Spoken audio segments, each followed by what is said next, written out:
नमस्कार। सांकेतिक भाषा के इस विशेष बुलेटिन में आप सभी का बहुत बहुत स्वागत है। आपके साथ मैं हूं शहला निगार और मेरे साथ है मेरी सहयोगी बीना सिंह, जो साइन लैंग्वेज में आप तक खबरों को पहुंचाएंगी। शुरुआत करेंगे हेडलाइंस के साथ।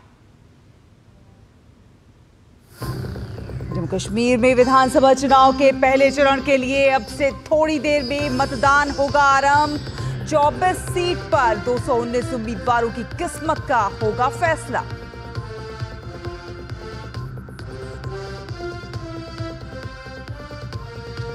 हरियाणा विधानसभा चुनाव के लिए प्रचार का काम जोरों पर। भाजपा समेत सभी दलों ने झोंकी ताकत।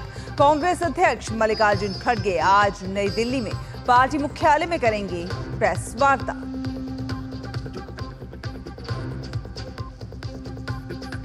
प्रधानमंत्री नरेंद्र मोदी 21 से 23 सितंबर के बीच अमेरिका का करेंगे दौरा। क्वाड लीडर समिट में लेंगे भाग। संयुक्त राष्ट्र महासभा में समिट ऑफ द फ्यूचर को करेंगे संबोधित।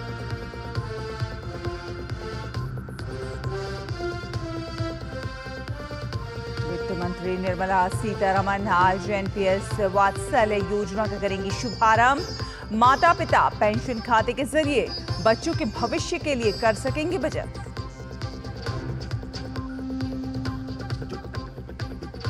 ज्ञानवापी मामले में वाराणसी जिला अदालत में सुनवाई आज। हिंदू पक्ष की वैज्ञानिक विधि से सर्वे की मांग। हिंदू पक्ष ने कहा बिना खुदाई के सर्वे नहीं होगा पूरा।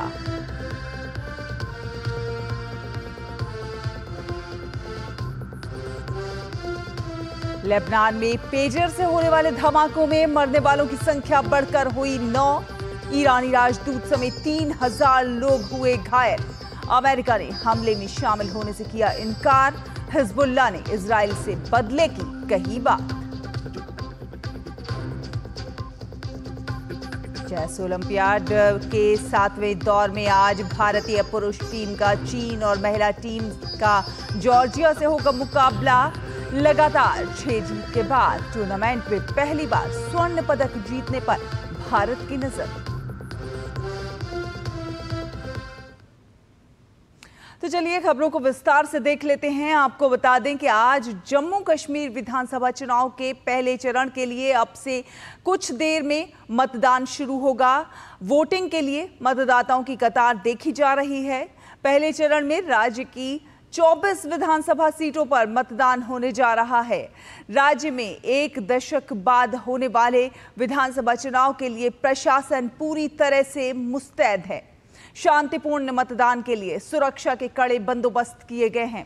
जम्मू क्षेत्र के 3 जिलों और कश्मीर घाटी के 4 जिलों में 24 सीटों पर 90 निर्दलीय सहित 219 उम्मीदवारों के लिए चुनावी मैदान में है।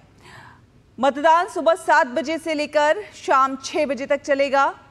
पहले चरण में जिन सीटों पर वोटिंग होगी उसमें पंपोर, त्राल, पुलवामा, राजपोरा, जैरापोरा, शोपियां, डीएचपोरा, कुलगाम, देवसर, दोरू, काकेरनाग, अनंतनाग पश्चिम और अनंतनाग, श्री गुफवारा, बिजबेहरा, शांगस अनंतनाग पूर्व, पहलगाम, इंदरवाल, किश्तवाड़, पैडर, नागसेनी, भद्रवाह, डोडा, डोडा पश्चिम, रामबन और बनिहाल शामिल हैं।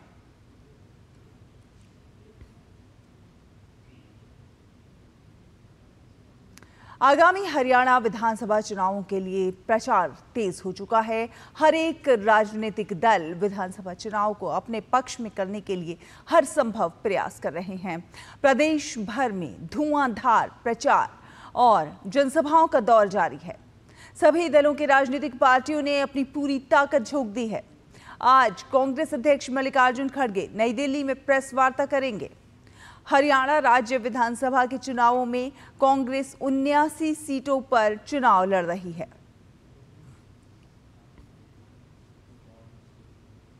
और आपको बता दें कि प्रधानमंत्री नरेंद्र मोदी इस महीने की 21 से 23 तारीख तक अमेरिका की यात्रा पर रहेंगे। इस यात्रा के दौरान प्रधानमंत्री 21 सितंबर को वॉशिंगटन के डेलावेयर में क्वाड समूह के नेताओं के चौथे शिखर सम्मेलन में भाग लेंगे। इसकी मेजबानी अमेरिका के राष्ट्रपति जो बाइडेन करेंगे। सम्मेलन में नेता पिछले 1 साल के हुए कामों की प्रगति की समीक्षा करेंगे। इंडो पैसिफिक यानी कि हिंद प्रशांत क्षेत्र के देशों के विकास लक्ष्यों को पूरा करने में सहायता करने के लिए आने वाले वर्ष के लिए एजेंडा तय करेंगे। साल 2025 में होने वाले क्वाड सम्मेलन की मेजबानी भारत करेगा। क्वाड समूह में भारत, अमेरिका, जापान और ऑस्ट्रेलिया शामिल हैं।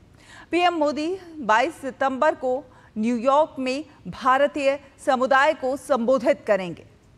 अमेरिका में स्थित विभिन्न कंपनियों के सीईओ से बातचीत भी करेंगे और इस मुलाकात के दौरान artificial intelligence, quantum computing, semiconductors और बायोटेक्नोलॉजी जैसे विषयों पर चर्चा हो सकती है।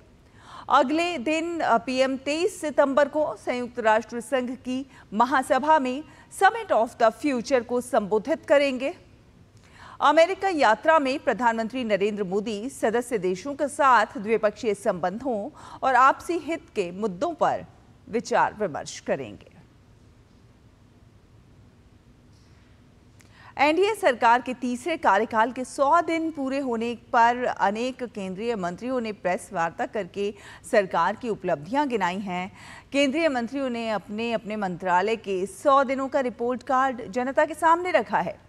केंद्रीय श्रम एवं रोजगार मंत्री मनसुख मांडविया ने कहा कि पिछले 100 दिनों में केंद्र द्वारा 9 बुनियादी ढांचा परियोजनाओं को मंजूरी दी गई है, जिससे 11 करोड़ मानव दिवसों के लिए रोजगार के अवसर बनेंगे। केंद्रीय सूचना और प्रसारण मंत्री अश्विनी वैष्णव ने कहा कि प्रधानमंत्री आवास योजना के तहत 3 करोड़ मकान उपलब्ध कराए जाएंगे और 70 वर्ष और उससे अधिक उम्र के सभी वरिष्ठ नागरिकों को आयुष्मान भारत योजना के तहत प्रतिवर्ष 5 लाख रुपए का मुफ्त इलाज मिलेगा।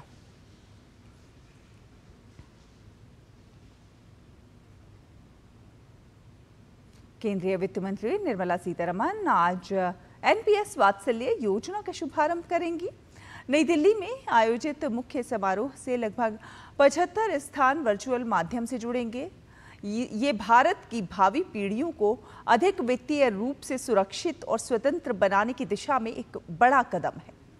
वित्त मंत्री एनपीएस वात्सल्य की सदस्यता लेने के लिए एक ऑनलाइन प्लेटफॉर्म की भी शुरुआत करेंगी।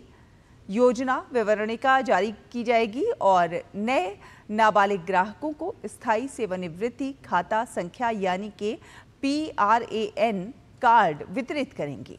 बच्चों के भुगतानकर्ता PRAN कार्ड के साथ एनपीएस वात्सल्य में शामिल होंगे। ये नई पहल बच्चों के वित्तीय भविष्य को सुरक्षित करने के लिए शुरू की गई है। और ज्ञानवापी मामले में हिंदू पक्ष द्वारा वैज्ञानिक विधि से सर्वे की मांग पर आज जिला अदालत में सुनवाई होनी है। पिछली सुनवाई में हिंदू पक्ष द्वारा ये जोर देकर कहा गया था कि बिना खुदाई के सर्वे संपूर्ण नहीं हो पाएगा। हिंदू पक्ष द्वारा 5 वादिनी महिलाओं के केस में की गई एएसआई सर्वे की खामियों को भी उजागर किया गया था। साथ ही साथ एएसआई से खुदाई के माध्यम से भी सर्वे कराने की मांग की गई थी। इसके बाद कोर्ट ने सुनवाई के लिए 18 सितंबर की तारीख दी थी।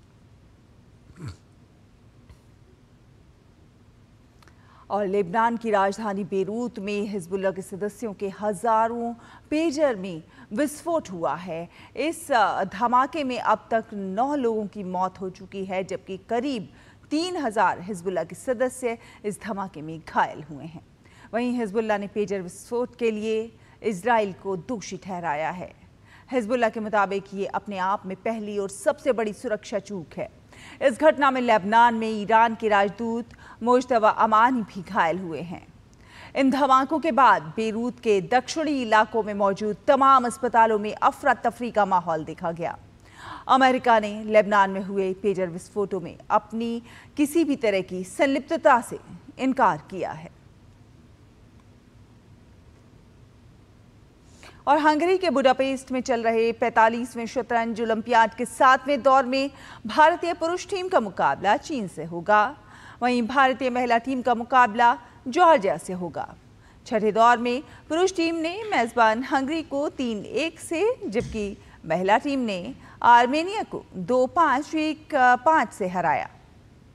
ओपन वर्ग में अर्जुन एरिगेसी ने अब तक 6 बाजियों में 6 अंक जुटाए हैं, जबकि डी गुकेश ने 5 बाजियों में 4.5 अंक हासिल किए हैं।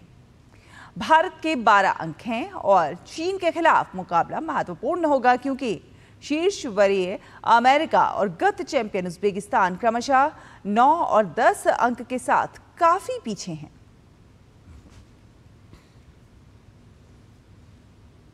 तो इसी के साथ इस विशेष बुलेटिन में फिलहाल इतना ही। मुझे, बीना को और हमारी पूरी टीम को दीजिए अनुमति। नमस्कार।